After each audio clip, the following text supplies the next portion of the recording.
Well, hello everybody. I hope you're doing well. This is Teresa Agustinelli, your coach and your mentor. I hope you're all doing well.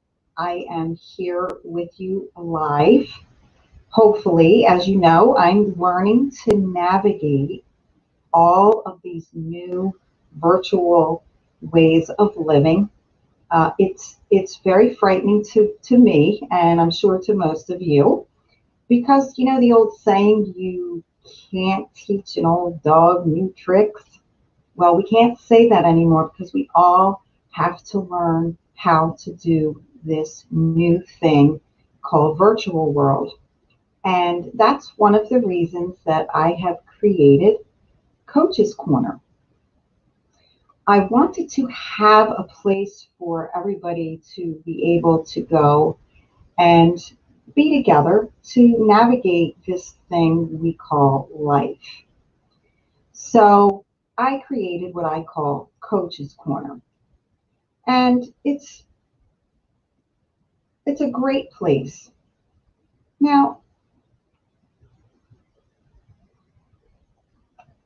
so as you know, every Friday I like to do what I call a huddle and gather everybody in for some motivational, inspirational, conversational topics that will help you and keep you sharp and encourage you for this thing we call life. Today's topic is why thoughts matter in relationship. Now, whatever you believe in, you have to keep fighting for what you believe in. There's a lot of negativity out there. You have to be careful now more than ever to master your thoughts. And in order to do that, you have to watch what you see, what you hear. Right now, we're all at a psychological disadvantage because we are now more than ever living in what I call a pandemic of fear. And we're now in a fight, the fight of our lives, for what I call the battle of the mind. And I also believe that things are going to be different forever. I ask people all the time, do you have a dream? Do you have a passion? Keep fighting for it. Keep going for it. And I've lined up many guests for this show that I'll be having once a week. I'll have people come on and share their very personal journey and their business and how they are keeping their mind sharp, keeping their thoughts sharp so that they can get through crisis and stay in business. And what I've seen more than ever, that we're struggling in relationships. Maybe because we're with our family members so much more now during the day than ever before. Our kids are at home all day. Many spouses are home. I've also seen that we're not able to communicate and connect like we used to with our teams, our employees, our employees. We are now losing the ability to communicate and connect. We are living in a disconnected world. So what I try to do is encourage people on Coach's Corner and in my practice to not throw in the towel. Don't give up on your dream. Don't give up on your desires. And for many, it's hard. Now, as a psychotherapist for almost 20 years, I've been psychologically strengthening people's thought patterns so that they can build on adversity, build upon crisis, teaching emotional intelligence and resiliency skills building. And I believe in what many are hearing about now. It's called the law of attraction. It's very important in relationships. The law of attraction is kind of like, think about a boomerang. So when you throw out a boomerang, goes as far as possible, it curves, turns around, and comes right back. Thoughts are like that. What we think, we usually speak. There's a quote in the Bible that says, out of the abundance of the mind or the heart, the mouth speaks. So we are inclined to continually speak based on what's in our mindset, our thought life. Now, most of you know or may not know that I have a curriculum that I teach, a course, building upon adversity and helping you get unstuck. And the premise that I've created this is based on the fact that psychology, sociology, and science and neuroscience and neuropsychology has shown that by the time you are 2 or 3 years old, you've accumulated enough information that will take you through the rest of your life. Psychologically, what do I mean by this? So I call it a psychological grid. We're all born with a psychological grid. We fill that grid in over time as we grow. We are filling the grid in based on the most important relationships we've had in our life. So who was in our lives when we're very young that has the most impact, whether negative or positive? Parents, caregivers, teachers, schoolyard bullies. You get the picture. So then we start socializing, we start dating, we raise families, we get jobs, we've been impacted, influenced every single day. We process that how we process growing up. So think of a grid. You're born with a psychological grid, say, and you fill it in over time.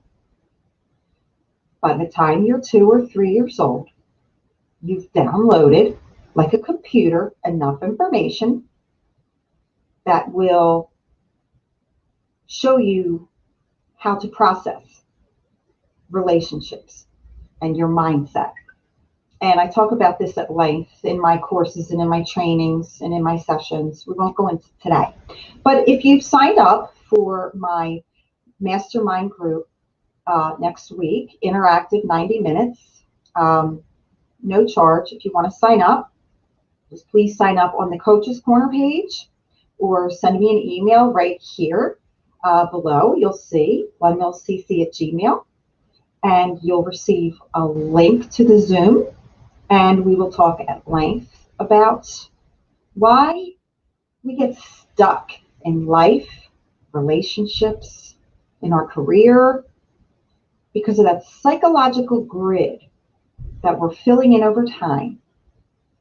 So let's talk a little bit about different kinds of relationships. Many of you know that I work with couples and families and companies, and I've been work with couples almost 20 years, co-parents who are struggling to find boundaries, families that have had significant trauma or non-compliant children, trying to make sense of that relationship. I've worked with estranged parents of children who are trying to reestablish relationships with their children. All of these relationships, I would say, could be very volatile. Because when you're talking about relationships, you're talking about something very personal. It's very frightening. It's personal, and it gets messy. So why do thoughts matter in a relationship? So think about the boomerang. Now, when you were growing up, I'm sure many of you, like me, heard, are you trying to heat the whole neighborhood? Um, Turn off the lights. Do you think I have enough to pay for everybody in the neighborhood? What's the matter with you? Are you stupid or something? Um, maybe you've heard from your boss saying that you're good, but you're just not good enough. Maybe your spouse, your partner, reminds you of your failures and speaks negatively about you. Maybe you've had friends that have spoken negatively about you. We've all heard negative statements, and we know how we feel when we say things, when we hear things said of us. So, so I believe in self-fulfilling prophecies. You get what you say. How how much more significant is this when you're looking in the mirror and you're saying, "Oh, you're just stupid. You screwed up." I've done that on my way to a classroom or on my way to a company or waiting for the next client to come in, and I say to myself, I can't do this. I forgot what I'm doing. I forgot what I know. And then I have to tell myself, shut up. So why do thoughts matter in relationships? Because what we think about, we will bring about. The law of attraction, like that boomerang, what you throw out to what I say the universe will come back. It's like the law of alignment. When you align yourself with certain thoughts, you will get success or failure. It's the same thing with relationships. Your thought patterns, the way you've aligned your thought patterns, you will attract. My mother always says, show me a person's friends and I'll show you the person. There's a verse in the Bible that says you're known by the company you keep. And bad company corrupts good morals. So think about what kind of people are in your life. Who are you aligned with? Who are you in relationship with?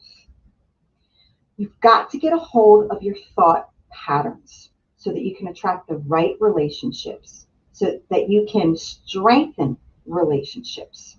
Now, that doesn't mean that you're not going to, some of us have gotten into toxic relationships. They're no good. They simply will not work. Negative relationships, they're just not going to work. It doesn't mean that you're not going to work.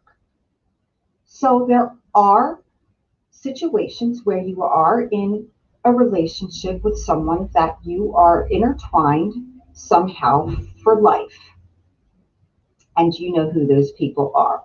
It doesn't mean that you have to align your thought pattern with that negativity or that toxicity. So what I like to talk about today is it doesn't mean that you have to live in a negative thought process. So for instance, if you are in a relationship with someone that you know is no good for you, you've got to align your thought patterns with your value, your worth, your intelligence. We talked a few weeks ago, your ability, you've earned the right to sit at the table, any table you want. Okay, so there are ways to do that. If you're in a relationship that you are destined for, say for instance, a co-parent situation where your children are your main connection, well, you're going to be connected to that person for the rest of your life. It doesn't mean that you don't have boundaries, because what we try to do is please everybody. And if you have a personality based on your psychological grid of people pleasing, you will continually try to jump through hoop after hoop after hoop at the risk of your own health and mentality. You will suffer. So there are ways to learn boundaries without giving away yourself. If you are in a relationship with your children that's going wonky and it's wobbly, It doesn't mean that you allow your children to do and say whatever they want so that you can get along with them. You have boundaries. And relationships take time. Many of us are impatient and we want that right relationship and we want to fix that relationship and we want that relationship to be like we want it. And when you start to understand the motivation behind why you want what you want, you will find that sometimes what you want is not really what's necessary. So you have to learn to sift out, well, what's necessary in this relationship? If you are working for an employer who's negative or toxic and you can't leave that job, it doesn't mean that you go in every day and ignore and quit. What does it mean? It means that you learn to assess your own strengths and weaknesses and leverage them. So in relationships, what I found over the years is like a grain of corn that we plant. And then a week later, we dig up the corn and we ask, why is this little kernel of corn not an ear of corn yet? Because it hasn't had the time to grow. So in relationships, we have to be patient. They can grow. We have to give a relationship the time it needs to maybe heal or strengthen or end. And there are exit strategies that you can apply in a relationship to help you when it's the right time or if it's the right time to not be in this relationship. I've also seen that we grow, we emerge, people change, life changes us, especially when our psychological grid, like many who have grown up in psychologically dysfunctional households. Yes, you have downloaded information based on that, but how many people do you know who have had very traumatic lives, dysfunctional upbringing, very psychologically disadvantaged, financially disadvantaged, and they are doing well? They've mastered their emotions, they've mastered their emotional intelligence, and they've learned to build resiliency skills like a muscle that we will strengthen. The only way to strengthen a muscle is by using it. So in relationships, we are afraid to strengthen those muscles. We don't want to hurt somebody. We don't want to look bad. We don't want to feel bad. We don't want to appear dumb. So we don't strengthen those muscles of resiliency. And so we fear negativity. We fear disappointment. We fear failure. So in relationships, you have to be very mindful of what you are putting out into the universe. Who are you aligning yourself with? What kinds of things are you telling yourself?